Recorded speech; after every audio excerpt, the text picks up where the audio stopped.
Hello everyone, Prime here, and today we're going to be talking about Jormungandr and how he'd actually exist on the Earth, what would happen, what would be the consequences. Jormungandr spends a lot of time in Norse mythology at the bottom of the sea, with his tail between his teeth. He's not necessarily dangerous here, but he could be if awoken. Now, Fenrir was charmed and showed kindness by Tyr, and it's fair to say that had the gods not feared his strength, Fenrir may have been a valuable ally to the Norse gods come Ragnarok. Fenrir and Jormungandr were both brothers, and whilst Yamaganda didn't feel the same sting of betrayal as Fenrir, he was tossed into the oceans of Midgard very shortly after being born, and then forced into a slumber and just slept away a lot of his life until Ragnarok. I'm not too familiar with recent reconviction rates among convicts, but I'm guessing that they haven't changed much in the last few years, but at least convicts know what they've done, that they're going to prison or being locked away for a very specific reason. They've behaved badly and therefore are being punished and separated from society. Jormungandr simply roared, or Loki simply screamed as soon as he was born. And then Odin comes along and chucks him into the sea just because he exists, as far as we could tell. And yes, we know that Jormungandr presented a massive threat to the world, potentially, and that's Odin's justification for doing it, and that's why we'd probably want that to happen. But to Jormungandr, this newly born child of Loki, I don't necessarily think that he saw things that way. And he'd have a fairly good reason come Ragnarok to just be destructive and want to destroy everything. Would you not be mad if that exact same thing happened to you, if you were this baby child instantly thrown into prison? You weren't really given much of an explanation. You due to your massive size, you'd have to just be secluded and alone, and things would just naturally fear you, so you wouldn't have much contact with anyone. So you're just alone in isolation for much of your life. I mean, isolation is fairly dangerous to a person, no? Jormungandr definitely has quite a few reasons to be angry, and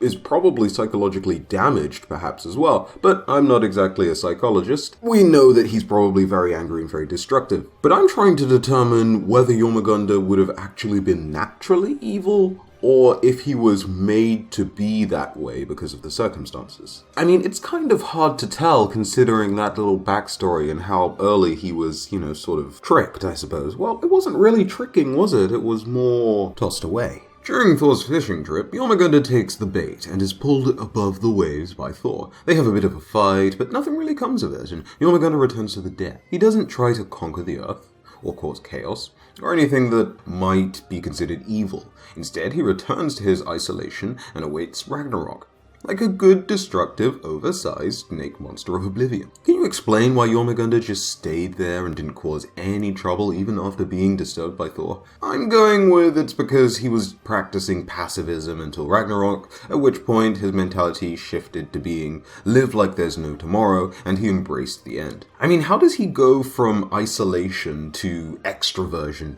just like that at the end of the world? If we follow the rules of pantheons in mythology, blame the guy at the top. In this case, it's Odin. So, in other words, it's Odin's fault that Jormungandr turned quote-unquote evil, and that's why Jormungandr's evil, and so without Odin's influence, he wouldn't necessarily have been evil in the first place.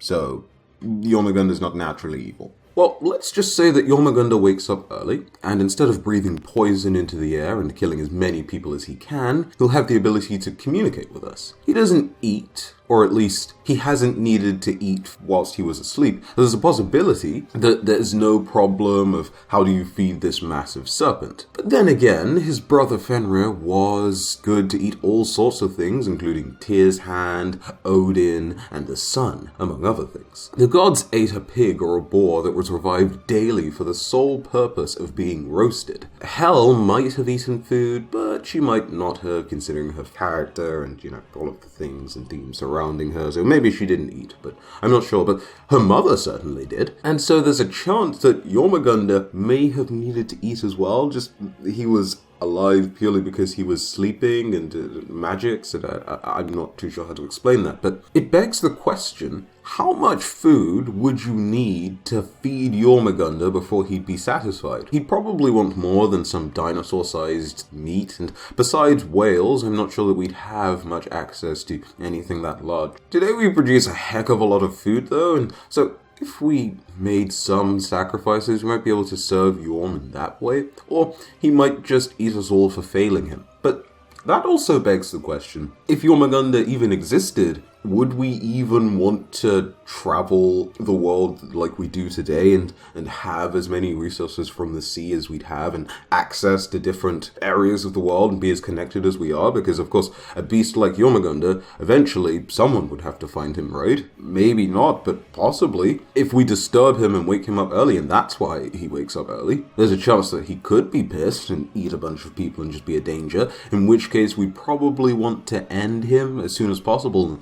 I'm not sure if that's all that possible, but depending on when we disturb him, we might not even have the capabilities to feed him ourselves, which could present a very dangerous situation for us, because we might not also have the technological capabilities to defend ourselves from this giant beast at all, and I'm guessing the only things that could possibly stop something like a Yamaganda is something like a nuke, and well, we all know how dangerous to not just ourselves and potentially Yamaganda, but also the planet nukes can be, and perhaps we'd end up scarring our planet beyond repair, or, much worse, with these nukes in an attempt to fight Jormungandr, but we might not even have those nukes if we've not grown enough before we discover Jormungandr and he decides to be hostile. So that would be a problem. But then he might not even necessarily want that because he is, the offspring of Loki, right? He's a higher being. So maybe he'd feel that it would be his right to rule over us as some sort of overlord. Even if we were able to somewhat take him out, there's still the question of his venom. Would Jormungandr's venom still spurt out everywhere and cause a lot of damage to the earth or just the environment generally and perhaps kill a lot of people? It's definitely something that he'd have at his disposal, and his venom was so strong, remember, that it could slay Thor. Not something that people would want to mess with, and potentially something that we'd have to deal with if we were to fight Jormungandr. And then there's the question of how Jormungandr's presence on the earth would affect the water levels. See, it's said that come Ragnarok, when Jormungandr surfaces and rises above the oceans, he's supposed to cause this great, massive flooding. So, first off, how would we even survive this flooding when he awakens the first time? If it envelops the entire Earth, I'm assuming there wouldn't be much safety zones, and again, depending on what level of technology humanity is currently at, we could be very, very much in trouble, because technology brings us all together faster in this time of crisis.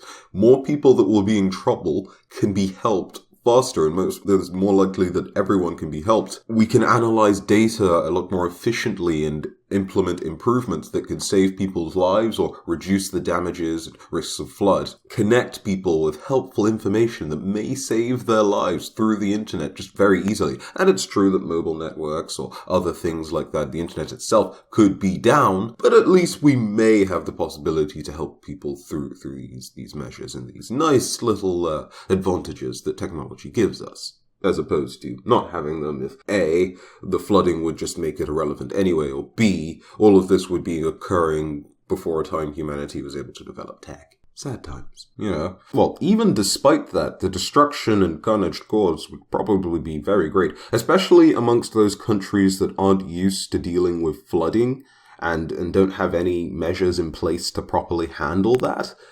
So flooding is, in our world, very destructive, very dangerous, and very inconvenient. To have it be on a greater, more global scale, where even those countries that do have those measures in place are probably in a lot of trouble and in danger of not existing soon anyway. Yamaganda could very well pose a great threat just by existing and being awake, rather, to us all anyway. I suppose it's also worth mentioning, and I probably should have mentioned this nearer to the start of the scenario, but yeah, we're just gonna go ahead and ignore the Norse gods. If we weren't ignoring the Norse gods, then as soon as Jormungandr would have risen, I'm sure someone would have come down, most likely Thor, and tried to do some sort of battle with Jormungandr. Because when it comes to Jormungandr, Thor is pretty hot-headed, right? He wouldn't think too much about the situation, he'd just see Jormungandr, and Jormungandr would most likely see Thor as well, and they sort of instantly know that they're supposed to fight and they're supposed to try and kill one another. So if it comes to the point that humanity is either being ruled over by Yamaganda or humanity is trying to fight Jormungandr and the Norse gods haven't come down to do anything about Yamaganda, then they're probably not coming. Be that because they don't exist, or because they're following another plan, or whatever the case may be. Or maybe it would be because Jormungandr didn't release the venom into the air, partially starting off Ragnarok, but whatever. I suppose I've covered the not very nice reality of Jormungandr waking up. I mean, even if he tries to be friendly towards us, he still poses a threat because of the whole flooding stuff. And of course, he could potentially release venom at any time. His size, of course, would be an issue. And could he even exist above the waters? I suppose he could, but he's so large that the water covering the earth is like the only realistic way that he can actually be anywhere. So, yeah. But what do you think? How do you think life would be with Yamaganda on it? How do you think the earth would be affected? Go and tell me all your thoughts in the comment section below. And if you enjoyed the video, go ahead and leave a like. And of course, subscribe to the channel for more content just like this. But till the next video, have a very good day. I've been Brian, and I'll see you in the next one. Bye-bye.